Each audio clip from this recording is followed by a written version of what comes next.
She entered through the servants' gate, calloused hands, a heart full of debt. He ruled with an iron fist and a hollowness that no amount of power could fill. The day they met, he looked her over and said, "None of the Omegas in this pack could stand this palace. You won't last a day." She didn't flinch, didn't lower her eyes, and that was the beginning of the end of every wall he'd ever built. But the palace had its own plans, and between love and the throne, only one could win. Do you know which one it was? The cold wind off the northern mountains cut through the valley of Varek like a blade. It was the dead of winter in the Pack Kingdom of Varek, a land where alpha bloodlines governed for centuries, where Pack hierarchy was older than memory, and where the great walled palace of the Dawnfang Pack rose above the city like a second mountain, built not for men, but to make the sky feel small. Lena had never been this close to those walls before. 22 years old. Dark auburn hair that the wind refused to leave alone. Hands rough from years of work in her father's spice kitchen. A beta merchant who had once been prosperous and now was neither. Her mother had died 2 winters ago. The debts had grown like frost after that, quiet and relentless, spreading over everything her father had built until almost nothing was left. Lena was the eldest. So Lena did what eldest daughters do when the world collapses. She went forward. The position of kitchen worker in the Alpha King's palace had appeared like a breath of luck, and she signed the contract without hesitating, but no one warned her what she was walking into. When the heavy carved doors opened before her, Lena stopped. The inner courtyard was larger than the entire quarter where she had grown up. White stone arches, running fountains singing in every corner, an obscene luxury in a city where the poor bought water by the cup. The walls were covered in deep blue and crimson tilework, each piece hand-painted by craftsmen who spent months on a single panel, as if every tile were a prayer. Lena didn't know any of that. She only knew she had never seen anything so beautiful in her life, and that she was terrified. "You're the new kitchen hand." The voice came from a tall woman with dark eyes, like cured olives, dressed in embroidered wool, even her silver-streaked hair braided with pack cord, the mark of a senior household leader. Marta, head of the pack household. She assessed Lena the way a trader at market assesses a bolt of cheap cloth. Hands. Lena extended them without flinching. Marta turned them over, studying the calluses, the small scars from hot fat and sharp knives. "At least you've actually worked," she murmured, almost to herself. "The last 3 who came before you had never lit a fire in their lives." A ripple of laughter drifted from a nearby corridor. Lena glanced up. 3 women watched from behind a column, beautiful, sharp-eyed, scented with expensive oils. The tallest, with black hair and a smile that was not a smile, looked directly at Lena. That look was a warning. Lena filed it away. Her room in the servant quarters was small and clean, sheer with a high window that let in a rectangle of morning light, a thin mattress, a water jug, a small, polished metal mirror. She sat on the edge of the mattress and closed her eyes. "Father," she thought, "I do this for you." Then she opened them and went to work. The palace kitchen was a world of its own, vast, loud, fragrant. Dozens of pots bubbling at once, meats on spits over deep coals, golden bread coming out of stone ovens. The head cook, Brahm, was wide and loud and ruled everything with a wooden ladle he used equally for tasting soup and knocking the heads of the careless. Lena found her footing fast. She knew how to work, how to cut, season, balance flavors with instinct rather than guesswork. Her mother had taught her that cooking was a form of love, that every dish carried the intention of whoever made it. By the 3rd day, Brahm called her his best right hand. By the 5th, the other kitchen workers watched her with quiet jealousy. None of that mattered on the 6th day, when he walked in. It was afternoon. The kitchen was more agitated than usual. The Alpha King would receive pack lords from 3 territories for a state dinner. Lena was at the stone mortar, grinding cardamom and clove, focused and unhurried. Then the silence fell. Not the peace silence. The other kind. The kind made of respect mixed with fear. She felt it before she turned. Alpha King Kalen Dawnfang stood in the kitchen entrance. Tall, broad-shouldered, a dark wool mantle with silver wolf thread at the collar, his packmark visible at the base of his throat, the iron wolf, oldest symbol of Dawnfang lineage, a close-cropped beard framing a face of hard lines and sharp angles, wan eyes. Amber, the color of pack fire, the color that dominant alphas carried in the old bloodlines. Eyes that were currently moving across the kitchen with the expression of someone who inspects and does not approve. Brahm was already bent double in deference, stumbling through explanations of the dinner menu. Every servant had their head down. Every servant except Lena. She hadn't realized she was supposed to lower her eyes. Or perhaps she had, and her eyes simply didn't obey. The Alpha King's gaze swept the room and stopped. On her. 2 seconds. 3. An eternity wearing the disguise of a moment. Lena felt her heart kick, but she didn't look away. Not from courage, not exactly. From instinct. Because there was something in those amber eyes she couldn't name.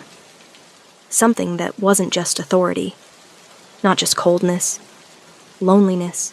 Kalen looked away first. Said something to Brahm about the main dish.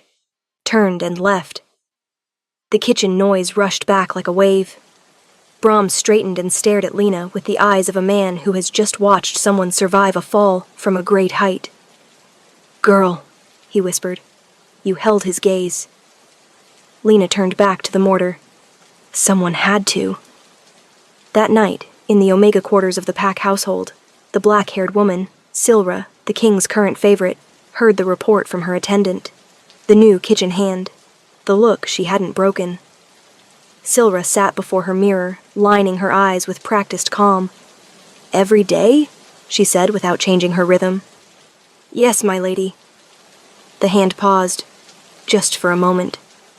"She won't last a week," Silra said, adjusting her earring. But there was something in her voice that did not sound like certainty. It sounded like the first note of alarm. 3 weeks into Lena's time at the palace, Alpha King Kalen did not appear for his morning pack council. That had never happened before. The lords waited in the great hall for 40 minutes, exchanging careful sidelong looks. No one saying what everyone was thinking. Marta was called first. She arrived at the royal chambers, knocked twice with her customary precision, and entered without waiting. The privilege of a woman who had governed this household for 15 years. Kalen was propped against the pillows, one hand pressed to his left temple. The headache had started the night before and hadn't broken. A deep, pulsing thing behind his eyes, like a war drum that wouldn't stop. I've sent for the pack physician," Marta said, her voice as even as always. "I don't want him." Marta knew that tone. It was the tone that ended conversations. "Then what does your grace require?" "Something simple. Something that actually works. Not Aldrich's bitter powders that do nothing." Marta stood still for a moment. Then, almost without meaning to, she remembered something Brahm had mentioned the previous evening. The new kitchen hand. The way she used herbs in unusual combinations. Lavender and peppermint together, a cold compress of a particular leaf. She'd learned it from her mother. It was a small decision, the kind that changes everything. Lena was cutting ginger root when Marta appeared in the kitchen doorway. "You," said Marta, with her customary absence of preamble. "They tell me you know medicinal herbs." Lena wiped her hands on her apron. "My mother taught me some teas and compresses. Nothing grand. The king has a bad headache. What would you use?" Lena's heart jumped, but her face stayed quiet. She thought for 2 seconds. Peppermint, dried lavender, a little clove. Steeped hot, not boiled. and a cold compress of broadleaf at the back of the neck while he drinks. My mother used it when my father had his worst days. Marta studied her for a long moment. Come with me. Lena had never climbed those stairs. The royal chambers were on the upper floor, reached by a white stone staircase with a worked bronze rail. With each step, the air changed, less kitchen smoke and spice, more cedarwood and cool stone, and something older. Pack amber. The scent that alpha bloodlines carried deep in the bone. Marta stopped outside a tall ironwood door. You go in. You prepare the tea at the brazier inside. You serve it and you leave. You do not speak unless he speaks first. You do not, I understand, him directly. You do not, I understand, my lady, said Lena. Marta paused, looked at her. There was something in the girl's voice, not arrogance, not fear, that was difficult to name. Rootedness, Marta thought. Like she's planted. She opened the door. The chamber was vast and half-dark. Heavy velvet curtains blocked the light. Silver candelabras cast dancing shadows over the walls, which were hung with pack banners, the iron wolf of Dawnfang, silver on black. Kalen lay on his side, back to the entrance. Lena crossed to the small brazier in the corner where a copper kettle waited. She worked in silence, heated the water, measured the herbs by touch and smell, the way her mother had taught her. The scent of peppermint began to move through the room. Kalen stirred, did not speak. She knew it wasn't time. She kept working. When the tea was ready, she set it in a white clay cup with a care that had nothing to do with protocol and everything to do with genuine attention. Then she took a clean cloth, wet it in the cold water from the bedside jug, and approached. Your Grace, she said quietly, the tea is ready. And if you'll permit, the compress at the back of the neck helps the pain break faster. My mother always did it this way. A long pause. Who are you? His voice was rough, more human than she'd expected. Lena, the new kitchen hand. Silence. Then, without a word, he turned slowly and sat on the edge of the bed. Lena saw his face up close for the first time, without the mantle of authority, without the pack-mark weight of a state appearance. Just a man with pain written across his brow, amber eyes dull with exhaustion. She recognized the expression immediately. It was the one her father wore on the worst days, when the hurt wasn't only in the body. She said nothing. She placed the cold compress at the back of his neck with firm, steady hands. No hesitation. Then she stepped back and held out the cup. Kalen looked at her. She held his gaze, not with challenge, not with fear. Just presence. He took the cup, drank in silence. 10 minutes later, the pain had halved. 20 minutes later, he was asleep. Lena gathered her things quietly, dimmed one of the candles to deepen the dark, and moved toward the door. Kitchen hand. She stopped, turned, while his eyes were half open. How do you know how to do that? My mother taught me, Your Grace. Was she a healer? Lena held back a small smile. No, just a woman who loved her family very much. Silence. Come back tomorrow, with more of that tea. Lena inclined her head and stepped out. She pressed her back against the wall for a moment, her heart beating harder than she wanted to admit. It wasn't fear. It was something else entirely, something she didn't have a name for yet. In the days that followed, Lena came back. Every morning, always with the tea, always in silence. And slowly, the way frost melts from the inside of glass, the silence grew words. Kalen asked small questions about herbs and flavors, about the city markets, what things cost, whether the northern caravans had come, whether it was true the mountain passes were snowed in early this year. They were the questions of a man who had not spoken with someone who wasn't required to agree with him in a very long time. Lena answered with honesty. No flattery, no performance. Once, when he declared that the saffron he'd had imported from the eastern mountains was the finest available, she disagreed without blinking. The Highland saffron is better for sweet dishes, Your Grace. The eastern variety is stronger, Excellent for slow-cooked meat. It depends entirely on what you're trying to do. A long silence. Then the corner of his mouth moved. It wasn't a smile, but it was the closest he had come to one in a very long time. Silra noticed. She always noticed everything. She had eyes throughout every corridor of the palace, attendants who owed her favors, or household staff who reported to her in exchange for her protection. She had studied this palace the way a general studies a battlefield. She knew that Cailan had closed his heart after Ira, his bonded mate, killed 3 years ago when her carriage overturned on the road between the mountain provinces. She knew that he had become cold, not because he was cruel, but because a king who grieves publicly is seen as unstable, and stability is the only currency that never loses value in a pack court. She knew that she herself, despite 3 years of effort, had never gotten more than his surface attention. And she knew, with the instinct of someone who has spent years watching power shift, that the kitchen girl with the steady eyes had gotten more in 3 weeks than Silra had managed in 3 years. And so she did what women in pack courts have always done when they need real leverage. She went to the council lords. Lord Brennan, the king's senior advisor, a man of 60 with a white beard and a traitor's eyes, who had served Cailan's father before Cailan and considered himself quietly more important than any king born after he'd already been governing the pack. "The king is becoming distracted," Silra said, meeting him in the east corridor where she knew he'd pass after afternoon council. "Direct. No theater. A kitchen servant. That cannot be good for pack stability." Brennan studied her with the calm of a man who calculates before he speaks. "The king has the right to... The king has the obligation to form alliances through bonding," Silra said. "The Ironhold pack has a daughter. Educated. Well-blooded. Half the alliance would benefit everyone." A pause. "Everyone," Brennan repeated with just enough emphasis to show he understood exactly what she meant. "Everyone," she confirmed. 3 days later, the council formally proposed the bonding arrangement to Cailan at the weekly state assembly. Lena found out from Brom. He pulled her aside in the kitchen, his voice dropped so low she had to lean in. "The lords have proposed a bonding match for the king. A noble daughter from Ironhold. Political alliance. They're going to push." Lena absorbed that in silence. "He hasn't agreed yet," Brom added.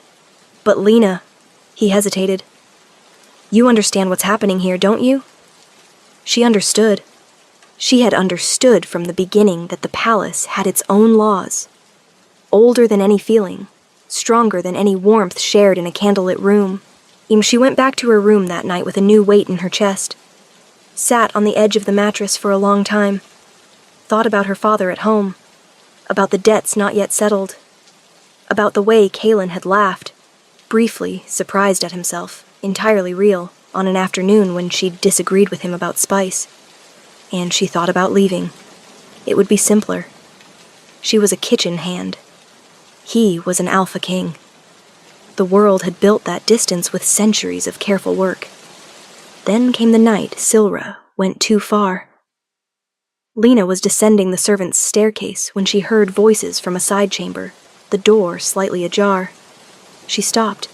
Instinct, not curiosity. "The sleeping herb is undetectable in tea," said a voice she didn't recognize.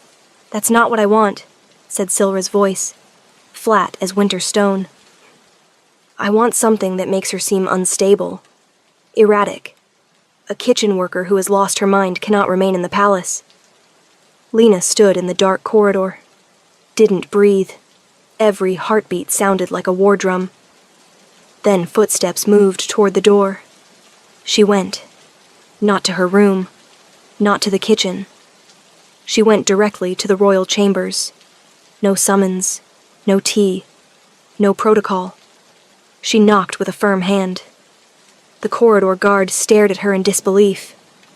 But before he could speak, the door opened from the inside. Cailan stood in the doorway. He saw her face. His expression shifted. First surprise, then something sharper, reading that something was wrong. "Come in," he said. She told him everything. No drama. The same direct voice she used to discuss recipes and herbs, looking at him steadily while she spoke. Kaelin listened without interrupting. When she finished, the silence lasted 20 seconds. She counted each one. Then he stood. "Go back to the kitchen quarters. Don't leave until I send word. Your Grace, I only wanted you to know. Lena." He said her name for the first time.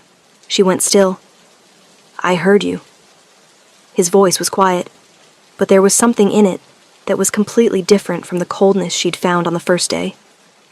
"Now go." That night, Silra was summoned to the royal chambers. She left an hour later, her face the color of new snow. 2 days after that, she and her 2 companions were relocated to the secondary pack estate in the eastern province. A quiet exile, the kind of punishment that, in the language of the palace, says everything without saying anything at all. The pack household went silent for a full week. Islena didn't celebrate. Her mother had taught her that celebrating another person's fall was always too early, and always cost something.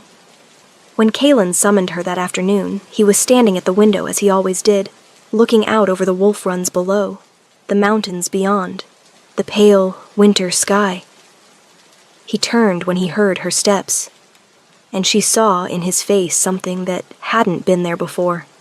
Not the headache, not the cold authority, the weight of a decision not yet made, but already known. "The council wants me to accept the bonding with Ironhold," he said without preamble. Lena said nothing. "It's a sound political alliance," he continued. "They're not wrong." "No, Your Grace. And you?" He turned from the window. "What do you think?" Lena was still for a moment, an impossible question. She knew that. "Well, I think Your Grace knows what you need to do," she said at last. "And I think Your Grace also knows what you want to do. And I think those 2 things are not always the same." He looked at her for a long time.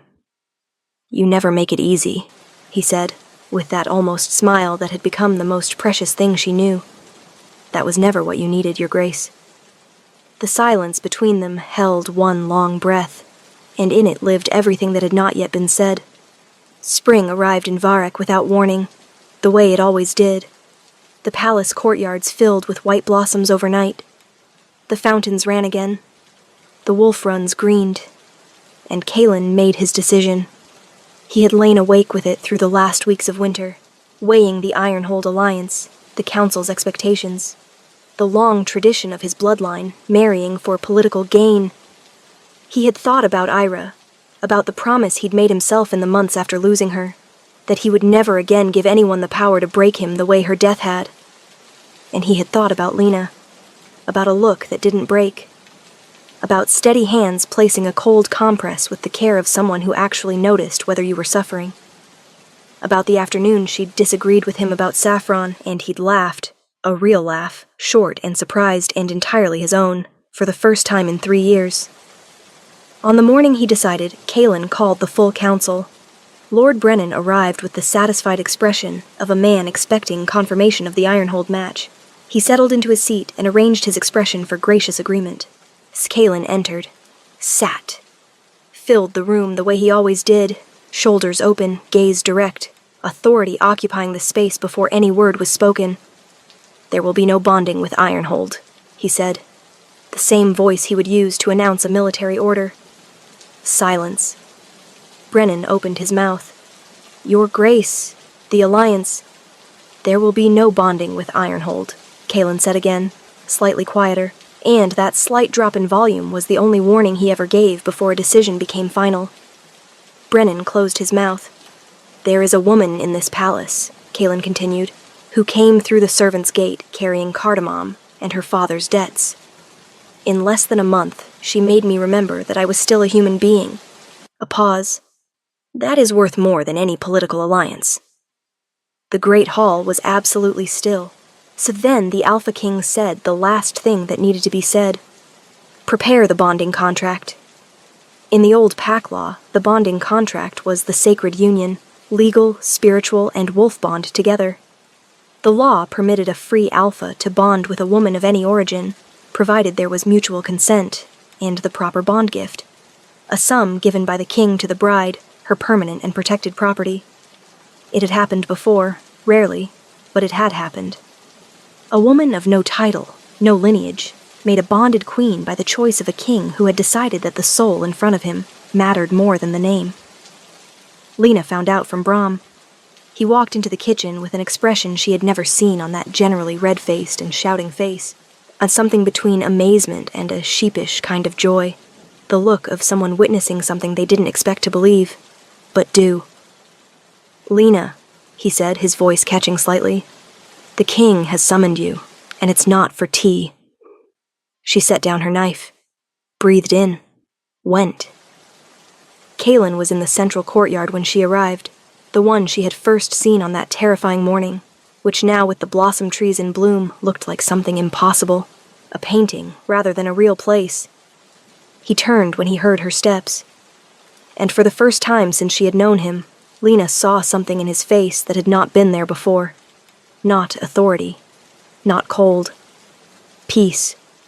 The kind that belongs to a person who has made the right decision and knows it, not because it was easy, but because it was true. He walked toward her.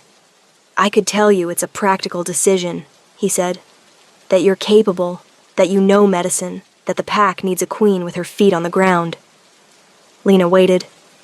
"But the truth," he said, his voice dropping, "is that you made me laugh when I had forgotten how, and that has no political name." Her eyes burned. She didn't let the tears fall. She never did easily. "Your Grace," she said, her voice steady as always. "You know I'm the daughter of an indebted beta merchant from the lower city, that my hands have calluses, that I will keep disagreeing with you about saffron. I know. For the rest of your life." Kaelin laughed. That laugh, the real one, brief and surprised at itself. "I know," he said again. "That's exactly why." The ceremony was simple by palace standards. No weeks of celebration. Is no delegations from distant packs. No 100-dish feast. Kaelin had insisted. What matters is the contract and the consent. Everything else is theater. The bond vows were read by the pack elder in a small hall with only the required witnesses. Marta, who had been crying quietly in the corner and would deny it for the rest of her days. And Brom, specially invited, who appeared in the finest coat he owned and smelled distinctly of cardamom. When the elder asked Lena if she accepted the bond, she answered with a clear voice, "I accept." The years that followed were years of building. They were not easy years. A pack court is never easy. A man with Kaelin's history does not open completely overnight. There were days when Ira's shadow passed across his eyes, as in Lena had learned to recognize it and give it space, because real love doesn't erase the past. It lives alongside it. There were council lords who treated her for years as the kitchen girl who'd climbed above her station. She let them think that, while quietly learning the name of every one of their children, every pack alliance they'd made, every weakness in their arguments. Slowly, they began to understand that the woman beside the king was not just steady. She was extraordinary. Kaelin saw it, loved her more with each passing season.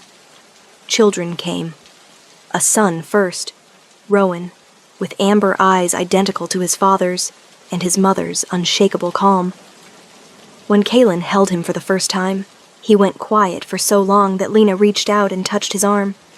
He looked at her, and she saw in his eyes, it for the first time without any shadow at all, that he had fully come back to himself.